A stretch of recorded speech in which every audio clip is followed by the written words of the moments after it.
안녕하세요. 파사관제인 홍익표 열사입니다. 지난 시간에 이어서 전대기 부장님 책을 공부하고 있습니다. 1090페이지죠. 여기부터는 뭐 별거 없습니다. 쭉 한번 체크하고 넘어가겠습니다. 파산 원인 사실이 소명.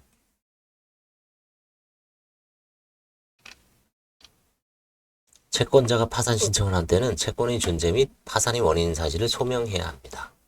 파산 신청은 다른 채권자나 채무자에게 미치는 영향이 크므로 신청의 남용을 방지하기 위해 둔 규정입니다. 법인의 이사, 무한책임사원 또는 청산인, 전원이 아닌 일부가 파산 신청을 하는 경우에도 파산 원인 사실을 소명해야 합니다. 295조 규정에 의한 법인 외의 법인과 법인 아닌 사단 또는 재단으로서 대표자 또는 관리자가 있는 경우에도 마찬가지입니다. 서로 의견의 차이나 이해의 대립이 있어서 다른 신청권자에 대해 자기의 유리한 해결을 이끌어내기 위하여 파산 신청을 하는 것을 방지하기 위함입니다. 이것도 이제 서로 경영권 분쟁이 있을 때 의사의 관철을 위해서 파산 신청을 전략적으로 이용하는 것을 막기 위해서 이런 규정을 둔 거죠. 이제 면책 신청은 개인에만 있죠. 개인 파산의 경우에도 면책 제도가 있습니다. 배당을 통해 채무는 배당 비율만큼 소멸하죠. 채무자가 자신의 채무로부터 완전히 벗어나고 싶다면 면책 신청을 해야 합니다. 면책 신청은 파산 신청일로부터 파산 선고가 확정된 날 이후 1개월 이내에 할 수 있습니다. 면책 신청에는 동시 신청, 간주 면책 신청, 이시 신청이 있습니다. 우리가 이제 보통 동시 신청이죠. 개인 파산 및 면책 신청 사건은 대부분 동시 신청하고 있죠. 파산을 신청할 때 면책 신청까지 하는 것을 동시 신청이라고 합니다. 간주 면책 신청은 채무자가 파산 신청을 한 경우 반대 의사 표시를 하지 않는 한 파산 신청과 동시에 면책 신청을 한 것으로 간주된다는 겁니다. 면책 절차의 신속한 진행을 위한 것입니다. 파산 절차가 종료되어도 채무가 남는 경우 채권이 남은 채권자는 파산 절차에서 확정된 파산 채권자의 기재에 의하여 채무자에 대하여 강제 집행을 할 수 있습니다. 즉 원칙적으로 파산 신청과 동시에 면책을 신청한 것으로 간주되지 않는다면 채무자는 파산하여도 채무를 취급당하기 때문에 이를 방지하기 위해 파산 신청과 동시에 면책도 신청한 것으로 보고 있습니다. 그래서 이제 면책 신청이 있는 경우 강제 집행 등을 할 수 없도록 특별 규정을 두고 있습니다. 557조에. 결과적으로 면책 신청이나 간주 면책이 있는 경우 채권자의 강제 집행 등을 방지할 수 있습니다. 그래서 면책 신청이 되면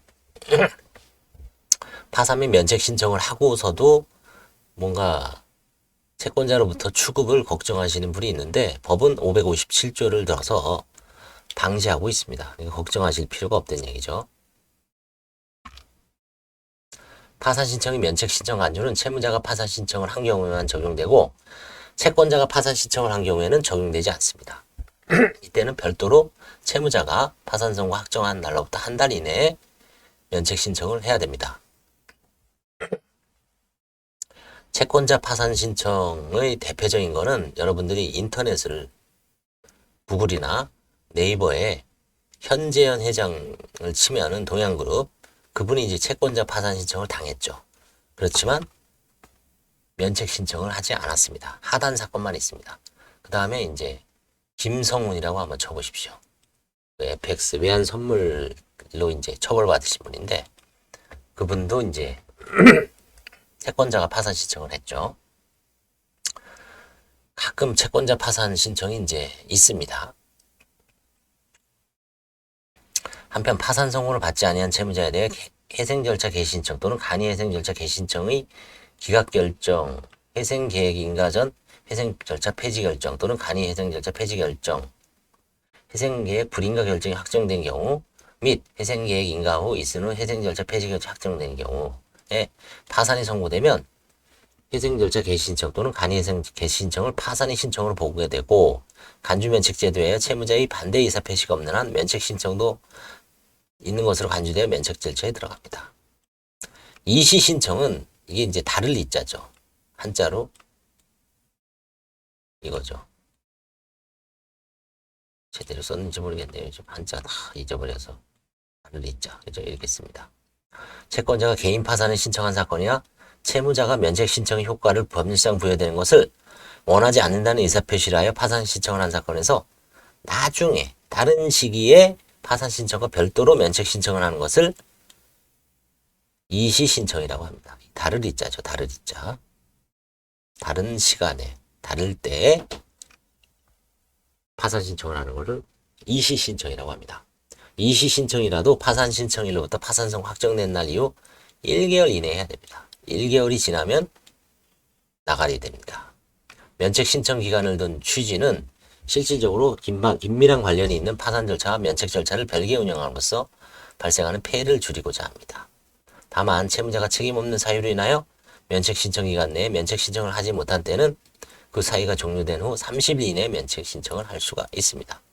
이거는 이제 불변 기간을 준수할 수 없을 때 이런 특별 규정이 다 있죠. 민사소송법에도 그렇고. 채무자가 책임질 수 없는 사유란 채무자가 면책 신청을 하기 위해 일반적으로 하여야 할 주의를 다했음에도 그 기간을 준수할 수 없었던 경우를 말합니다. 면책 신청 기간의 제한은 정책적인 목적에 정한 없이로 완화하여 해석해야 될 것이다. 간주 면책 신청이 인정되는 현행법 아래서 이 신청 거의 있을 수 없죠. 다만 실무적으로 가끔 파산 선고나 파산 폐지가 된 이후에 면책 신청을 취하는 경우가 있습니다. 이런 경우 면책 신청이 없는 것으로 봐 면책 신청에 대해 이 신청이 적법 여부를 판단해주고 있습니다.